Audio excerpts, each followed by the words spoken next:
Auzubillahiminash-shaytanir-rajeem. Bismillahir-rahmanir-rahim. Ladies and gentlemen, Assalamu alaikum. This is me, Sara Baloch, and I warmly welcome each one of you to the mega transmission of PSL Season 9. We call it Cadbury Dairy Milk PSL Hangama. The show has been presented to you by Lifebuoy Herbal Shampoo, brought to you by Neo by Kaizen Paints, powered by HBL and refreshed by Coke. जनाब, आज पूरे पाकिस्तान में हम बात करें लाहौर की, बात करें पिंडी की, कल कराची में बारिश हुई थी तो मौसम बड़ा अच्छा रहा। आधा दिन तो लोगों का पकोड़े खाने में निकल गया। और अगर हम बात करें पिंडी की तो लोग गए देखने के लिए मैच, लेकिन मायूस होकर वापस आ गए बिकॉज बारिश ना रुकी। तो ये तो जनाब हो गया दोनों मैचेस की कहानी, क्योंकि दोनों के दोनों मैचेस कॉल्ड ऑफ हो गए, दोनों टीम्स को एक एक पॉइंट मिल गया है। और अब हम जल्दी से let's have a quick look on the points table. जनाब, मुल्तान सुल्तान ने 6 मैचेस खेले, 5 जीते 1 हारे with the points of 10, having a net run rate of 1.154. Then on number 2 we have Cotton Quetta Gladiators. Janaab, they have played 6 matches, won 4, lost 1 with the points of 9, with a net run rate of 0.313. Then we have gotten on number 3 Peshawar Zalmi. They have played 6 matches, they have won 3 matches, lost 2 with the points of 7, with a net run rate of minus 0.285.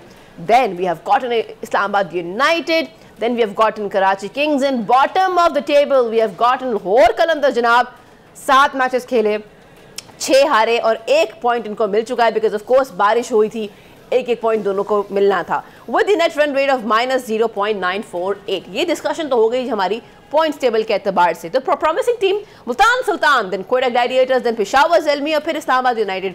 अब देखना ये है कि क्या Islamabad United जो है वो bounce back कर पाती है, क्या वो जगह ले लेगी पेशावर ज़ल्मी की या नहीं। अभी कबल वक्त है, कल एक और मैच है जनाब, 19th मैच होगा between Multan sultan and Karachi Kings. याद रहे दोनों के दरमियान अगर हम प्रीवियस मैचेस देखें 11 मैचेस हो चुके हैं। मुल्तान सुल्तान हिस्ट्री के एतबार से 5 मैचेस जीती है, जबकि कराची किंग्स 6। लेकिन अगर हम इस टूर्नामेंट में देखें तो जनाब Multan Sultan is shining on the top. देखते हैं कि ये कराची किंग्स कल करती क्या है, ये भी एक सवाल है वैसे, बिकॉज कराची से हमारी उम्मीदें तो हैं। अब अगर अनवर अली को उन्होंने ना दिया अपना लास्ट ओवर तो हो सकता है कि कुछ कर हो पाए। It's too early to say anything, anyways let's hope for the best. बढ़ते हैं हमारे शानदार पैनलिस्ट की तरफ।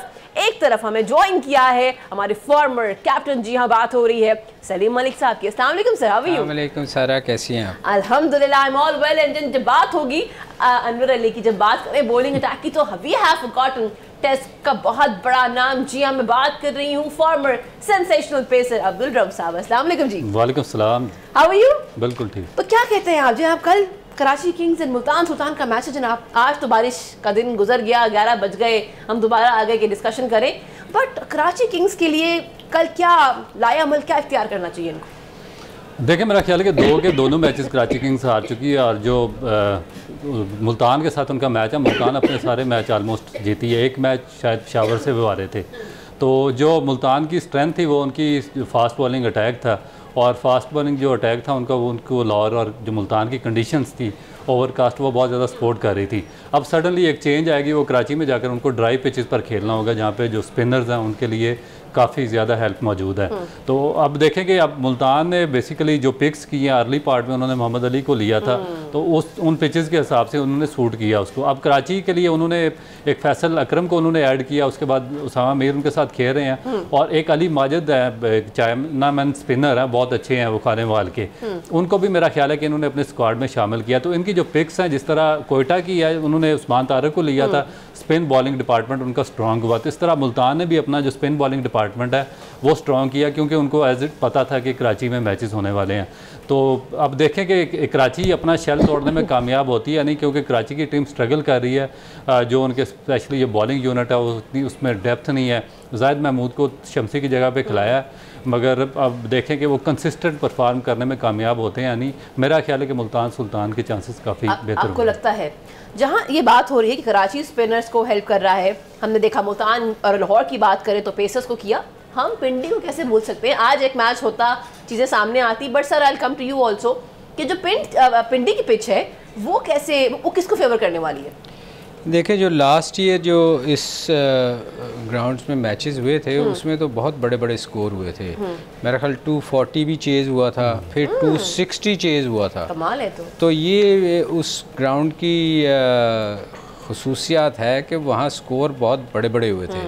तो ये आपको मे भी अगर ड्राई कंडीशन थोड़ी सी मिलती है, जैसे आज तो बारिशों की मैच नहीं हुआ, मेरे ख्याल 2-3 दिन के बाद है। तो मेरे ख्याल यहाँ जो उसकी रेपुटेशन है वो ये है कि बड़ा स्कोर आपको देखने को मिलेगा और वहाँ वही बॉलर कामयाब होगा जो जिसको हम कहते हैं ना क्रिकेट में कि चालाक बॉलर होएगा। अदरवाइज़ यहाँ ड्यू फैक्टर भी रात को आता है और यहाँ बड़ा स्कोर आपको देखने को मिलेगा। जहाँ बात हो रही है हाई स्कोरिंग मैच की, अब तक का जो हाई स्कोरिंग मैच इस सीज़न का रहा है वो जनाब 214 का एक टोटल स्कोर था जो कि मुल्तान सुल्तान ने ही दिया था। तो अब देखते हैं कि जनाब ये कौन तोड़ पाता है रिकॉर्ड। मगर रिकॉर्ड इस्लामाबाद में ही आपको बड़े स्कोर जो नज़र आए थे ना वो इस्लामाबाद इधर ही आए थे 240 260। तो लाहौर बाकी जगह इतना स्कोर नहीं आता। कराची तो बिल्कुल ही वो कहते हैं ना 150-60 से ऊपर गए ही नहीं थे। बहुत स्लो पिचे हैं। आपको कराची में अच्छी स्कोर नज़र नहीं आएगा अनलेस के बहुत ही कोई ब्रिलियंट इनिंग खेल दे। अदरवाइज़ अब बड़े स्कोर आपको इस्लामाबाद में नजर आए। अच्छा, इसमें सलीम भाई एक मैं चीज़ ऐड करूँगा कि देखें कि जो कराची में आपको लो स्कोरिंग है क्योंकि अब जिस तरह के पिचेस क्यों फ्रेश पिच पे भी स्कोर नहीं हुआ, उस पर भी बॉल ने टर्न लिया और स्लो हुआ बॉल, तो इस वजह से बैट्समैन परेशान हुए हैं। अब अगर लाहौर और मुल्तान की जिस तरह हमने बात की थी कि अगर थोड़ा सा लेट वहाँ पे जाते तो वो वहाँ पे बड़े स्कोर हो सकते थे क्योंकि जिस ड्यूरेशन में खेले हैं मुल्तान लाहौर में वो कंडीशंस सीमर्स को हेल्प कर रही थी। मगर पिंडी में अगर आप देखें ना पीछे जो टेस्ट मैच हुआ था पाकिस्तान और इंग्लैंड का, उसमें भी एक रोड पिच बनाई थी और मेरा ख्याल है कि 500 रन कर दिए थे 75 ओवर्स में इंग्लैंड ने। जैक कराली डबल सेंचुरी कर गया था और आईसीसी ने इसको डी नोटिफाई भी कर दिया था। एक डी नोटिफाई पॉइंट होता है वो भी इस पिच को मिला। बिल्कुल रोड पिच है और उसके बाद जो बाउंड्री है वो भी काफ़ी छोटी है। तो जो T20 का अगर मेरा ख्याल है कि किसी ने मज़ा लेना है तो वो पिंडी में आपको आएगा। अगर बारिशें वगैरह ना आई और मौसम साफ़ हुआ, धूप निकलती रही तो मेरा ख्याल है कि बड़े स्कोर होंगे इस पिंडी के ग्राउंड में। किसी ज़माने में फैसलाबाद की पिच के बारे में ऐसे कहा जाता था, लोग आगे कहते थे हमने इधर बॉलर स्पेशली कि हमने यहाँ बॉलिंग नहीं करनी। मुझे याद है लिली ने कहा था मैं और गौतम ने कहा था मैं मदर इन लॉ को भी जुआऊँगा। मतलब इतनी बैटिंग के लिए इतनी अच्छी साजगार थी। तो ये मेरा ख्याल पिंडी की भी ऐसी ही है। अच्छा, जहाँ ये सारी डिस्कशन हो रही है वहाँ पे हम ये देख रहे हैं कि राशिद के ना होने से हमने पहले भी डिस्कशन करनी थी क्योंकि देखिए जी आज लाहौर का भी मैच था जो कि नहीं हो सका पेशावर ज़ल्मी के साथ। राशिद की कमी ना बड़ी नज़र आई है हमें इस बार।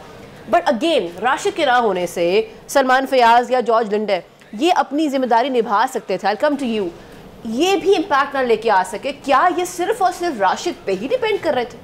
देखिए आप राशिद वर्ल्ड बेस्ट मेरा ख्याल है कि जिस टीम में भी होता चाहे अफगानिस्तान से खेल और अफगानिस्तान आपको पता है कि जिस तरह निस्बतन वीक टीम है, मगर जो अफगानिस्तान का सक्सेस रेट है वो राशिद की वजह से बहुत ज़्यादा ऊपर चला गया था। उसके बाद जो जिन फ्रेंचाइज से खेलता बिग बैश में या IPL में वहाँ पे भी वो डिफरेंस क्रिएट करता है। आप देखें लास्ट 2 ईयर्स में वो जो लाहौर कलंदर से डिफरेंस क्रिएट हुआ, लाहौर कलंदर चैंपियन बनी। तो मेरा ख्याल है कि इनको जो राशिद की इंजरी थी वो काफ़ी पहले थी IPL से पहले। तो जो ड्राफ्ट में उनको एक जो अच्छा स्पिनर उठाना चाहिए था जो राशिद की रिप्लेसमेंट होता, इन्होंने ये पार्ट टाइम उठाया। मेरा नहीं ख्याल कि जो जॉर्ज लिंडे था वो पाकिस्तान की पिचेस पर कोई बहुत बड़ा डिफरेंस क्रिएट कर सकता था। दूसरा जो इन्होंने लड़का उठाया सलमान फयाज, उसकी भी कोई इतनी ज़्यादा एक्सेप्शनल परफॉर्मेंस नहीं है। आप देखें जो इन्होंने पिक की है जिस तरह कोयटा ने किया तो उन्होंने उस्मान तारिक की पास्ट परफॉर्मेंस लेके किया। उसके बाद ये सिंध प्रीमियर लीग का मैंने पेशावर ने फाइनल में 5 आउट कर गया। पेशावर में जो आरिफ याकूब को किया बहुत अच्छी पिक है, फैसल अकरम को जो किया और अली माजिद को मुल्तान ने किया बहुत अच्छी पिक है। मगर आप एक ड्राफ्ट में आप पिक भी कर रहे हैं और उसके बाद वो जो आपकी जो स्पिन डोमिनेट पिचेज़ हैं वहाँ पर वो अपना कोटा भी कर रहे हैं। तो ये मेरा ख्याल है कि एक क्वेश्चन मार्क था इनकी पिक पे जो इन्होंने टीम सिलेक्शन की है लाहौर कलंदर की टीम में। नहीं उसमें देखो ना रऊफ, लाहौर कलंदर की राशिद तो नो डाउट इस वक्त दुनिया में सबसे बेस्ट बॉलर लेग स्पिनर हुआ है। उसकी कमी देखे बाकी टीमों ने जिन को अपनी कमी नज़र आई उन्होंने रिप्लेसमेंट उसी वक्त की।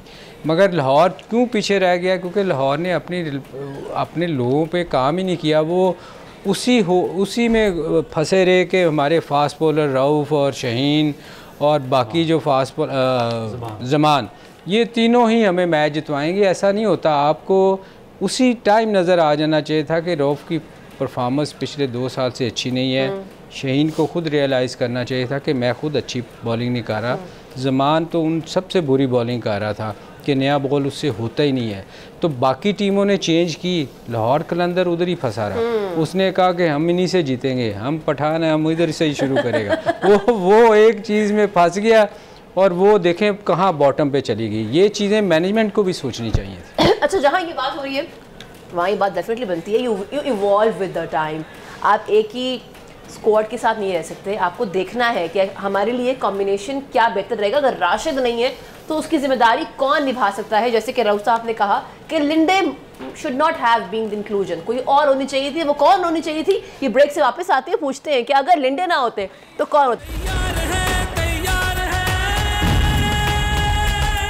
रऊफ साहब ने एक अपनी सजेशन दी कि Linde should not have been a part of this playing 11। तो मैं आपसे पूछती हूँ, लिंडे ना होते कौन होता? और पाकिस्तानी नहीं, अगर हमने फॉरेनर प्लेयर ऐड करना ही था ओवरसीज, तो वो कौन होता है इनकी रिप्लेसमेंट में?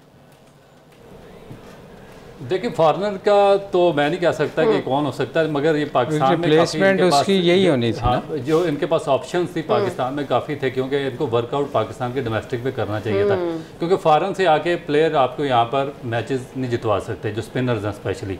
और अगर आपके अपने लोकल, जिस तरह उस्मान तारिक ने बड़ी एक्सेप्शनल बॉलिंग की है, उसके बाद आरिफ ने की है, जायद ने कल अच्छी बॉलिंग की है, ये इन्होंने फैसल अकरम को पिक किया, इसी तरह मुल्तान ने अली माजिद को पिक किया। तो इनको इस तरह एक नज़र में रखनी चाहिए थी। जब तक आप अपनी डोमेस्टिक के वर्क नहीं करेंगे और अपने जो डोमेस्टिक के अच्छे प्लेयर्स हैं, जो अमर्जिंग प्लेयर्स हैं, उन पर नज़र नहीं रखेंगे, तो फिर आप इसी तरह ये मुश्किलात का शिकार होंगे। क्योंकि फ़ॉरन तो आपने चलो पिक कर ली, मगर आपका जो लोकल यहाँ से जो आपने पिक करना था, अगर आप उसको मैच ही नहीं खिलाते, उसको आपने बेंच पे बिठाया हुआ है, तो आपका यानी कि आपके लिए फ्रूटफुल ही नहीं है, तो फिर आपको उसको पिक करने का क्या फ़ायदा है, उसको टीम में रखने का क्या फ़ायदा? तो ये एग्जैक्टली इनके साथ हो रहा है। जो बाकी टीमों ने पिक किया, हमारे लोकल प्लेयर्स हैं, उन्होंने परफॉर्म किया, उन्होंने अपनी टीमों को ऊपर लेकर गया, मैचेस जितवाए उन्होंने, मगर इनके जो हमारे प्लेयर्स हैं वो फिर इस तरह परफॉर्म नहीं कर रहे। और जहाँ ये बात हो रही है मगर फॉरन देखें ना, जो 4 प्लेयर तो खिलाने ही खिलाने ना रहो, तो राशिद की जगह तो लोकल नहीं खेल सकना था ना, वो तो आपको बाहर से खिलाना ही पड़ना था। तो उसके लिए मेरे ख्याल इन्होंने इनको वो हासा रंगा थे श्रीलंका के, वो भी पता नहीं, वो जंपा क्या वो ऑस्ट्रेलिया के, वो भी लेग स्पिनर नहीं आते, वो इधर पाकिस्तान में श्रीलंका नहीं आते। आया मेरा ख्याल अनफिट हुए हैं या कुछ नाम था उसका मेरे ख्याल जंपा का। हाँ अच्छा, जहाँ ये बात हो रही है वहाँ पे हम आज शाम को डिस्कशन कर रहे थे कि एशिया कप में जब बारिश हुई थी तो उनकी इंतजामात और हमारे इंतजामात में क्या फ़र्क है। यहाँ पे अगर बारिश आज आपके सामने दोनों के दोनों मैचेस बिकॉज बारिश हो रही थी, लेकिन बीच में अगर रुक जाए तो क्या हमारे पास इंतजामात हैं कि हम जल्दी से उनको कोप अप कर सकें? Sir you were telling me something about it, बताइए ज़रा। नहीं, वो तो आपको बताया था कि कराची में तो याशी हो जाती है, लोगों की हफ्ता छुट्टी हो जाती है। मगर मुझे याद है एक दफ़ा ना, चूँकि ये रोज़ हमने PSL पे बात कर कर के थोड़ा सा मेरे ख्याल कुछ आपको वाक़यात सुना दें, कुछ है ना। हमारा ऑस्ट्रेलिया में मैच था जी, टेस्ट मैच, और ब्रिस्बेन में मैच हो रहा था, और वहाँ ना बहुत तूफ़ानी बारिश आई, और वो उसका थोड़ा सा ड्रेसिंग रूम ना नीचे है। अगर रऊफ का इत्तेफाक हुआ ब्रिस्बेन में खेलने का, तो वहाँ ना मतलब इतनी बारिश थी कि पानी ड्रेसिंग रूम के अंदर आ गया, और हमारे जो वो थे ना, हमारे किट बैग वगैरह, वो बेंच, याद है ना, वो बेंच रखे होते हैं उन्हें, तो हमने उठा के उसके ऊपर रखा। इतनी बारिश, ग्राउंड नज़र नहीं आ रही थी, फुल बारिश, और थोड़ी सी ग्राउंडें उनकी यूँ होती हैं। अच्छा, अब ना जेड भाई ज़हीर अब्बास हमारे बहुत बड़े पाकिस्तान के प्लेयर हैं, वो ना वो थोड़े से ना वो कभी इधर जाएं कभी उधर जाएं, और उन्होंने कहा यार मेरा आज बड़ा दिल था बैटिंग करने को, और मैंने तो आज उड़ा के रखना। और ये टी से 1 घंटा पहले तक बारिश होती रही, मतलब आखिरी दिन था, मैच शुरू हो गया। अब मैं आधे घंटे के बाद बारिश रुकी है, और हम सोच रहे हैं कि यार अब तो होटल जाएंगे, मैच शुरू हो गया आधे घंटे बाद। वैसे ड्राई उन्होंने उनकी ग्राउंड का ड्रेनिंग सिस्टम, आपकी जो बात कर रही है कि आधे घंटे के बाद जहाँ पानी नज़र नहीं आ रहा, खड़ा नहीं हो, देख नहीं सकते थे आप ग्राउंड को, आधे घंटे बाद उन्होंने ड्राई करके मैच शुरू करवा दिया। अब आधे घंटे के बाद जब मैच शुरू हुआ तो हमारी बारी आई, टॉमसन और लिली बॉलिंग करने वाले थे। और जब मैच शुरू हुआ तो हम आधा घंटा पहले पाकिस्तान टीम मैच हार चुकी हुई इतनी तेज़ उन्होंने बॉलिंग की, और हम सारे रास्ते यही सोचते रहे यार ये मैच ना ही होता। जेड भाई ने प्रैक्टिस करनी, जेड भाई को इधर मुझे याद है उस वक्त बॉल लगी थी और शायद उनका रिब फ्रैक्चर भी हुआ था। तो ये वहाँ का ये आलम है कि इतनी बारिश के बावजूद आधे घंटे बाद मैच शुरू हो गया था। हमारे यहाँ तो जैसे मैंने कहा लाहौर बारिश हो जाए तो सारे लिबर्टी का पानी आ जाता था। अब शुक्र है इन्होंने ठीक किया, और कराची में भी इनको करना चाहिए। और जो आप बता रहे हैं कौन से सन की बात है, क्योंकि उस ज़माने में अगर इतना बेहतरीन था वहाँ पे सिस्टम, तो अब आप खुद देख लीजिए। ये ऑस्ट्रेलिया में तो हमेशा से रहा, ये 85-86 की बात है जी, जब हमने टूर किया था। अब तो उसके बाद आप लगा लें कितने साल हो गए हैं, बहुत सारे। ये तो और अभी तक हम कराची नहीं ठीक कर सके। ये मेरी पैदाइश की पहले की बात है, और अब देखिए मतलब अब तो चाहे अब भारत को ही ले लें, मतलब क्यों बात कर ले, लेकिन जो पाकिस्तान है ना, वी हैव टू इवॉल्व। जहाँ बात हो रही थी कि हमारी जो स्क्वाड है, या लाहौर कलंदर्स के एतबार से बात हो रही थी कि उनको भी इवॉल्व होना है विद द टाइम। उनको देखना है कि हमारे कॉम्बिनेशंस और क्या हो सकते हैं, मैचअप क्या हो सकते हैं। वहीं पे ये हम पे भी लागू होता है कि हम भी कुछ सोचें कि भाई कैसे करना है। वैसे 2 टीमों को सोचना चाहिए सारा, एक तो लाहौर है और दूसरी कराची है, क्योंकि कराची पिछले 2 सीज़न से अच्छा नहीं कर रही, 2-3 सीज़न हो गया मेरा ख्याल बॉटम पे जा रही है। तो लाहौर को तो 100% सोचना चाहिए, क्योंकि बीइंग लाहौरी हमें बड़ा गुस्सा चढ़ता है जब लाहौर हारती है। तो चूँकि पिछले 2 साल से जीती है, तो उनकी टीम में बहुत सारी चेंजेस की ज़रूरत है, स्पेशली उनकी बॉलिंग बहुत वीक हो चुकी है। बैटिंग तो फिर भी आप सोच सकते हैं कि वो काम चला लेंगे, पर बॉलिंग उनकी बहुत वीक हुई है। और कराची तो बिल्कुल ही, जिन्होंने पंजाबी जिन्होंने कहते हैं ना, बेरा पट्ठा ही बिठाता है उन्होंने, वो सलमान को उस पर सोचना चाहिए कि आपकी टीम में जो अच्छा नहीं कर रही, कराची वाले, हमारा इतना बड़ा शहर है, आप भी कराची से हैं। बात कर रहे थे किस तरीके से जनाब कोयटा ग्लैडिएटर्स ने इस साल बाउंस बैक किया है, कि वो सेकंड टेबल पे हमें नज़र आ रहे हैं। पॉइंट टेबल के अतबार से बात करें तो सेकंड पोजीशन पे हैं वो। तो इनका हमने कॉम्बिनेशन में तब्दीली भी देखी है, हमने कैप्टनसी में चेंजेस देखे हैं, इस टीम के अंदर बहुत चेंजेस नज़र आए हैं। तो सर ये देखिए ना कि ये टीम तो उभर के सामने आ गई है इस बार, जो सफ़र कर रही थी। उसकी रीज़न देखें ना, आपके पिछले 2 जब से ये फ्रेंचाइजी के मैचेस हो रहे हैं PSL, तो उसका कप्तान सरफराज था। तो सरफराज से खुद भी परफॉर्मेंस नहीं हो रही थी। तो हमेशा जब आप कैप्टन जब परफॉर्म नहीं करता ना, तो वो शायद कप्तानी में भी उस तरह डिलीवर नहीं कर सकता, क्योंकि उसका बेचारा इतना अंडर प्रेशर रहता है कि मेरे से खुद परफॉर्मेंस नहीं हो रही। तो रोसो के आने से देखे ना, वो खुद बहुत अच्छा परफॉर्म करता है। तो चेंज तो आई है ना, पॉजिटिवनेस आई है, लोग प्लेयर उन्होंने चेंज किए हैं, स्पिनर मुख्तलिफ लेके आए हैं। तो एक कप्तान के चेंज होने से बड़ा फ़र्क पड़ता है, और मेरा ख्याल है मुझे तो सबसे बड़ा फ़र्क यही नज़र आया है कि उसकी कप्तानी की वजह से सारी चीज़ें चेंज हुई हैं। What do you think Quetta Gladiators की स्ट्रेंथ क्या है? उनकी बैटिंग, उनकी बॉलिंग, उनका स्पिन, या उनका पेसर? देखिए, उन्होंने जैसा सलीम भाई ने बात किया, बड़ा बैलेंस स्क्वाड उन्होंने सेलेक्ट किया है। उसमें जो उनके बैट्समैन है वो भी इनफॉर्म है। आप देखें कि रोसो भी स्कोर कर रहा है, उसके बाद जैसन राय हर दूसरे मैच में वो स्कोर कर देते हैं। उसके बाद फिर नीचे जिस तरह रदरफोर्ड ने मैच फिनिश किया है कल, वो आउटस्टैंडिंग था। मसलन कि जो जितने भी इनफॉर्म वर्ल्ड क्रिकेट के प्लेयर हैं उन्होंने पिक की है। ये नहीं कि पास्ट जो गुजर चुके हैं उनका पास्ट रिकॉर्ड देखे उन्होंने नहीं पिक किया, और जो करंट इनफॉर्म बैट्समैन है उन्होंने वो पिक किया। उसके बाद ख्वाजा नाफे आप जिस तरह देखेंगे सोशल मीडिया से उसको उठाया। फिर जो पाकिस्तान के करंट जो बैट्समैन है साउथ शकील, वो भी इनफॉर्म है, स्कोर कर रहे हैं। तो प्रॉब्लम उनको स्पिनर भी उनके बहुत देखो ना प्रॉब्लम, हाँ जी, सिर्फ सरफराज का थोड़ा सा प्रॉब्लम आ रहा है कि जो कि आउट ऑफ फॉर्म है। अगर वो भी इनफॉर्म होते तो मेरा ख्याल है कि और रिजल्ट इनकी और बेहतर होते। दूसरा जो उनकी स्पिनर की जिस तरह सलीम भाई ने बात किया, पिक वो आउटस्टैंडिंग है। इन्होंने अबरार देखें पाकिस्तान के इस वक्त मोस्ट प्रीमियर स्पिनर है, वो इनकी टीम में है। फिर जो जिस तरह अभी आपने सवाल पूछा था लाहौर कलंदर का कि फॉरनर पिक उन्होंने क्यों नहीं अच्छी की, आप देखें कि अकील हुसैन जो सूट करती है यहाँ की विकेटें उनको, तो और उन्होंने शुरू में यहाँ पर जो लाहौर और मुल्तान में मैचेस हुए उन्होंने अपना इम्पैक्ट डाला है, आउटस्टैंडिंग किस्म की बॉलिंग की है। अभी कराची में भी वो अच्छी बॉलिंग करेंगे, तो उन्होंने उनको पिक किया। और उसके बाद जो पाकिस्तान से उनकी पिक हुई है, उनकी जो देखेंगे जो आई थी वो बड़ी कीन थी, अपनी जो ऑब्जर्वेशन भी अच्छी थी, जो अपना लोकल इमर्जिंग टैलेंट था उस पर। उस्मान तारिक यहाँ पे लोकल लेवल पर परफॉर्म कर रहा था, उन्होंने उसको अपनी फ्रेंचाइज का हिस्सा भी बनाया, उसको चांस भी दिया और उसने डिलीवर करना शुरू कर दिया। तो ये मेरा ख्याल है कि चीज़ें थी जिन्होंने कोयटा ग्लैडिएटर को अभी तक इस टूर्नामेंट में काफ़ी सक्सेस दिलाई है। नहीं, इनकी मैनेजमेंट देखें ना, उनकी मैनेजमेंट ने ये इस चीज़ को रियलाइज़ किया है कि यार हमारी टीम क्यों नहीं जीत रही। रऊफ़ उन्होंने देखो एकदम अपनी मतलब सरफराज को किया, अपनी टीम में स्पिनर कम्बिनेशन बेहतर किया ना। उसके मुकाबले में अगर आप कराची की तरफ चले जाएं तो कराची के भी हालात ऐसे ही थे ना, उनकी कम्बिनेशन उनका है ही नहीं। तो ये टीम तो बनती है एक कम्बिनेशन से, कभी एक आप अच्छे बैट्समैन ले लें, अच्छे बॉलर ले लें, आप नहीं जीतेंगे जितनी देर एक कम्बिनेशन अच्छा नहीं होएगा। मैं हमेशा मिसाल देता हूँ उसकी कोहली के टीम की, कि उनकी टीम में उसके होते हुए AB डिविलियर जो बेस्ट प्लेयर था दुनिया का इस T20 में, और वैसे भी जितना बड़ा नाम था, वो 200 प्लस स्कोर करते थे हर मैच में और मैच हार जाते थे क्योंकि उनकी बॉलिंग ही नहीं थी।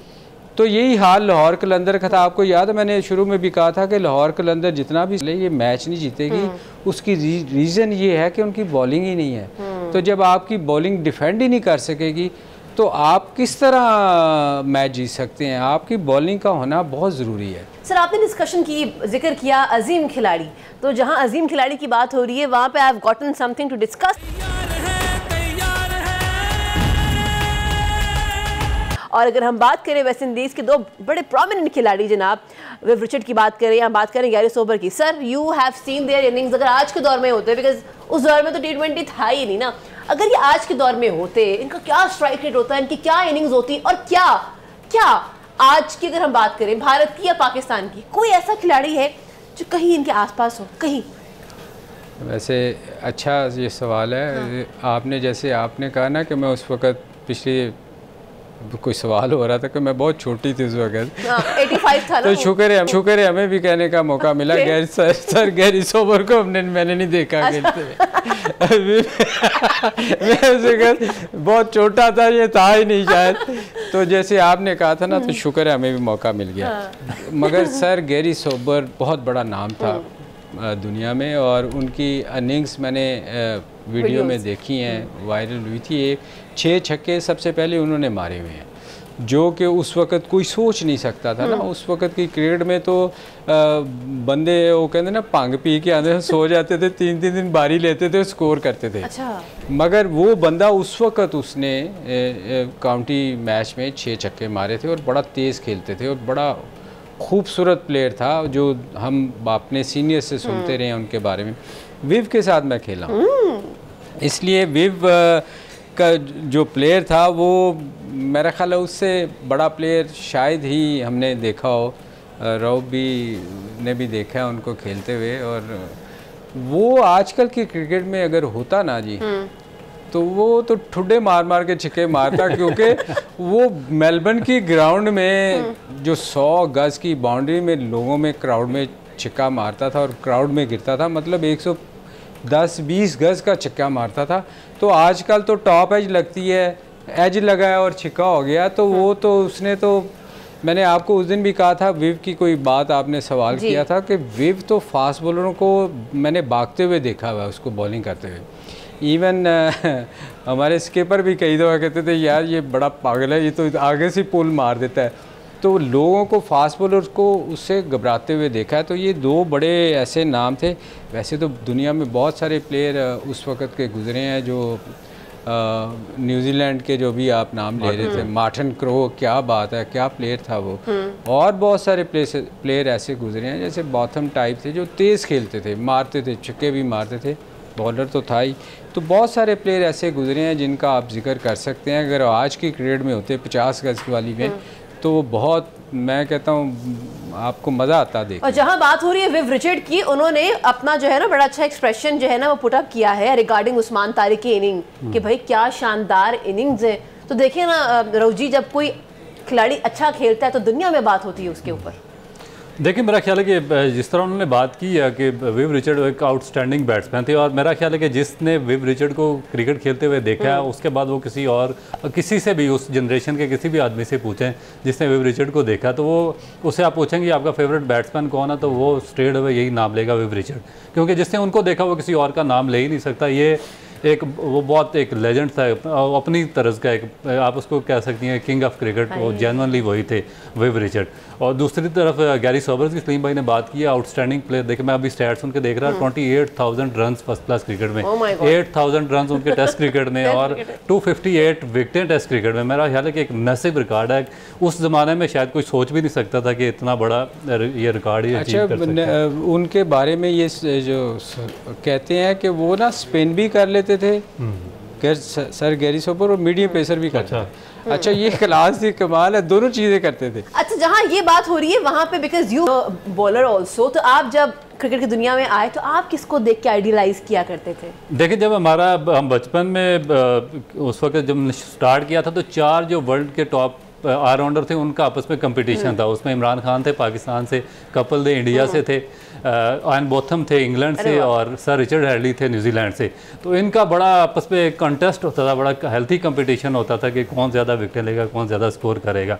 मगर डेफिनेटली एज ए पाकिस्तानी हम इंस्पायर थे इमरान खान से, और जितनी भी हमारी जनरेशन थी उस ज़माने की, वो स्पेशली फास्ट बॉलिंग में वो इमरान खान से इंस्पायर थे। और उसके बाद वसीम अकरम दूसरे ऐसे नाम थे जिनसे हम बहुत ज़्यादा इंस्पायर थे, और इनको देखकर हमने क्रिकेट भी शुरू की। और फिर रऊफ, मैं बताऊँ, मैं चूँकि इन चारों के साथ खेला हुआ ना मैं, अच्छा मेरी खुशकिस्मती है कि इन चारों जो टॉप के जो ऑलराउंडर थे इनके साथ खेला था। तो स्किपर चूँकि पाकिस्तान से वो कैप्टन थे, तो उनको सबसे ज़्यादा गुस्सा चढ़ता था जब इनके खिलाफ मैच हो और आप उनसे आउट हो जाओ।